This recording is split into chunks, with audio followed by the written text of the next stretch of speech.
दोस्तों सब्सक्राइब करें हमारे चैनल को और बेल आइकन को प्रेस करके ऑल पर क्लिक करें। आज हम आपको सुनाएंगे एक पौराणिक कहानी जिसका नाम है कुएं का गिरगिट। श्री कृष्ण उन दिनों अपनी राजधानी द्वारकापुरी में ही रह रहे थे। जरासंध के उत्पातों से तंग आकर उन्होंने वहां से दूर पश्चिमी समुद्र के पास द्वारका में अपनी राजधानी बनाई थी। यह राजधानी अत्यंत सुंदर थी। इसमें ऊंचे ऊंचे महल और अट्टालिकाएं थी। ऊंचे शिखरों और लहराते ध्वजों वाले मंदिर थे। सुंदर और आकर्षक वस्तुओं से पटे पड़े बड़े बाजार थे। इसकी सड़कें चौड़ी और चिकनी थी। इन पर दोनों शाम सुगंधित जल का छिड़काव होता था। बाजार में सुंदर सुंदर सरोवर और जलाशय थे जिनकी सीढ़ियां सफेद संगमरमर की बनी हुई थी।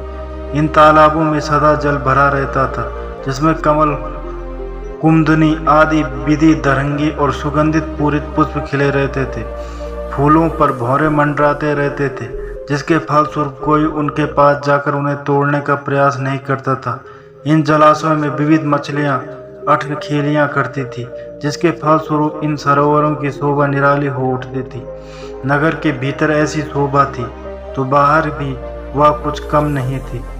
नगर के किनारे किनारे बड़े बड़े और मनमोहक उपवन लगे थे। कुछ में सभी ऋतुओं में फल देने वाले फलदार वृक्ष लगे थे तो कुछ में सभी प्रकार के गंध पूरित फूल। उन फूलों में सभी थे गुलाब, जूही, चमेली, बेला, रात रानी, कनेल, अड़हुल, गेंदा, गंधराज आदि। इन सुंदर उपवनों में नगरवासी प्रायः भ्रमण हेतु आते ही रहते थे। शुद्ध वायु के लिए उपवनों से अच्छा स्थान नहीं हो सकता था। एक दिन श्री कृष्ण पुत्र प्रद्युम्न अपने कुछ साथियों के साथ जैसे चारु, भानु, गद और सांबा आदि के साथ उपवन के परिभ्रमण को आए। वह देर तक इधर उधर घूमते फूलों की शोभा निहारते रहे और उनकी गंध से अपने को तृप्त करते रहे। घूमते घूमते उन्हें प्यास लग गई।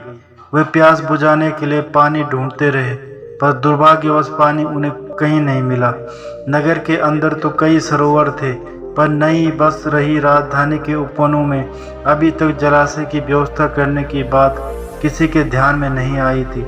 श्री कृष्ण पुत्र प्रद्युम्न ने सोचा वह पिता से कहकर इन उपवनों में सुंदर स्वच्छ जलाशयों का निर्माण कराएंगे जिससे आगे चलकर किसी को पेयजल के संकट का सामना नहीं करना पड़े। पर यह तो भविष्य की बात थी। अभी जो सभी पिपासा से पीड़ित हो रहे थे उनका क्या उपाय था। घूमते घूमते वे एक कुएं के पास पहुंचे। उन्हें कुएं को देखकर बहुत प्रसन्नता हुई। प्यास से व्याकुल उन लोगों ने सोचा कि उनकी प्यास अब शांत होकर रहेगी। वे कुएं के पास गए और उसके भीतर झांका तो उनकी सारी आशा निराशा में परिवर्तित हो गई। कुएं में एक बूंद जल नहीं था। पता नहीं वह कब से सूखा पड़ा था, किंतु उसमें एक विचित्र जीव को देखकर उनके आश्चर्य की सीमा नहीं रही। उसमें एक बहुत बड़ा गिरगिट पड़ा था। कुआं काफी लंबा, चौड़ा और गहरा था। गिरगिट का आकार किसी पर्वत की तरह लग रहा था। कुछ देर तक तो इन लोगों ने गिरगिट को कौतूहल पूर्वक देखा किंतु शीघ्र ही उसकी छटपटाहट से द्रवित हो गए। वह कुएं से निकलने को बेचैन था किंतु लाख प्रयासों के बाद भी वह उससे बाहर नहीं निकल पा रहा था।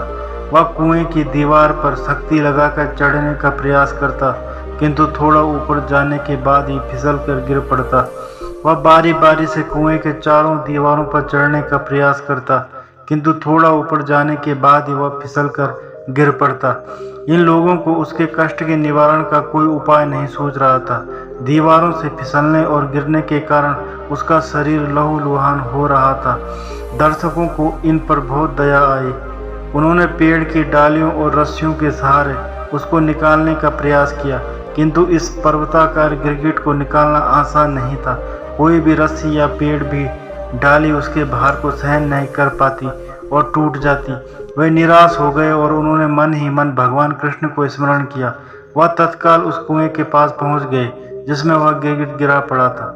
दर्शकों ने उन्हें बताया कि इस दुखी जीव को निकालने का उन्होंने बहुत प्रयास किया परंतु वे उसे निकालने में सफल नहीं हो सके।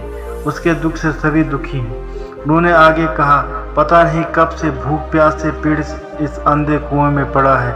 आप सर्वशक्तिमान हैं, कृपा कर इस निरीह प्राणी को इस अंधकूप से निकाले। भगवान श्री कृष्ण के लिए यह कौन सी बड़ी बात थी। उन्होंने बाएं हाथ से ही उस विशाल गिरगिट को कुएं से बाहर निकाल दिया। निकलते ही वह गिरगिट गिरगिट नहीं रहा, एक प्रकाशवान पुरुष के रूप में वह परिवर्तित हो गया। उसके सिर पर मुकुट और शेष शरीर पर बहुमूल्य वस्त्र और आभूषण शोभा पा रहे थे। उसका रंग इतना गोरा था कि लगता था वह कच्चे सोने से बना है। इस तेजोमय पुरुष को देखकर भगवान श्री कृष्ण सब कुछ समझ गए, किंतु अन्य लोगों की जानकारी के लिए उन्होंने उससे पूछा, आप देखने से ही कोई देव पुरुष लगते हैं, आपको गिरगिट की योनि में जन्म लेकर इतना कष्ट क्यों सहना पड़ा। निश्चित है आप पूर्व जन्म में कोई पराक्रमी राजा महाराजा थे। उस पुरुष ने श्री कृष्ण को प्रणाम करते हुए कहा, आपका सोचना एकदम ठीक है, आप कोई अंतर्यामी हैं, आपसे क्या छिपा है। फिर भी आप पूछते हैं तो बताना ही पड़ेगा, क्योंकि आपकी मुझ पर अपार कृपा है। आपके दर्शन मात्र से बिना कोई यज्ञ जाप या तपस्या किए गिरगिट की योनि से मेरा उद्धार हो गया। मैं पहले नृग नामक राजा था, मेरे पास अपार संपत्ति थी। मैं उसे अपने भोग विलास में नहीं लगाकर दूसरों के मध्य उनके दान में लगा रहता था। दान देने वाले की यहाँ भीड़ लगी रहती थी, विशेषकर ब्राह्मणों की। मैंने कई दुधारी गायों को बछड़ों के साथ ब्राह्मणों को दान दिया। दान देने के पूर्व मैं गायों के सींगों को सोने से मड़वाना नहीं भूलता था। उनके खुरों में चांदी मड़वाता था तथा उन्हें रेशमी वस्त्र, स्वर्ण निर्मित हार और अन्य आभूषणों से सजाकर ही दान करता था। भगवान, मेरी दानशीलता प्रसिद्ध थी। मैंने गायें ही नहीं, भूमि, सोना, घर, घोड़े, हाथी, तिलों के पर्वत, चांदी, सैया, वस्त्र, रत्न आदि दान किए। अनेक यज्ञों का अनुष्ठान किया, बहुत से कुएं, जलाशय आदि बनवाए। भगवान कृष्ण ने पूछा, इतना सब करने के बाद भी आपको यह निकृष्ट गिरगिट योनि क्यों प्राप्त हुई। राजा नृग ने कहा, भगवान ने ठीक ही पूछा, एक अनजानी गलती से मेरी यह दुर्दशा हुई। एक दिन ऐसे तपस्वी ब्राह्मण की गाय, जो कभी दान नहीं लेता था, मेरी गायों के झुंड में आ मिली। मुझे इसका कोई पता नहीं था। मैंने अन्य गायों की तरह उसे भी सजा संवार कर किसी अन्य ब्राह्मण को दान में दे दिया। जब वह ब्राह्मण इस सजी सजाई गाय को लेकर चला तो गाय के वास्तविक मालिक से उसकी मुलाकात हो गई। उसने कहा, यह गाय मेरी है, तुम कहाँ लिए जा रहे हो। इसको सजाने संवारने से मैं इसको पहचानने में भूल नहीं कर सकता। दान के लिए ब्राह्मण ने कहा, गाय तुम्हारी नहीं मेरी है, क्योंकि राजा नृग ने मुझे इसे दान में दिया है। वे दोनों ब्राह्मण आपस में झगड़ते हुए मेरे समीप पहुंचे। एक ने कहा, यह गाय मुझे अभी अभी दान में दी गई है। दूसरे ने कहा, यदि ऐसी बात है तो राजा द्वारा मेरी गाय चुरा ली गई है। मैंने दोनों ब्राह्मणों से अनुनय विनय की और कहा, मैं लाख उच्च कोटि की गाय दूंगा, आप लोग यह गाय मुझे वापस कर दीजिए।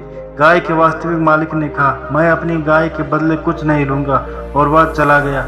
दूसरे ने कहा, 1 लाख या कई लाख गायें भी मुझे दे दीजिए, तो भी मैं उसे लेने को तैयार नहीं, और दूसरा ब्राह्मण भी चला गया।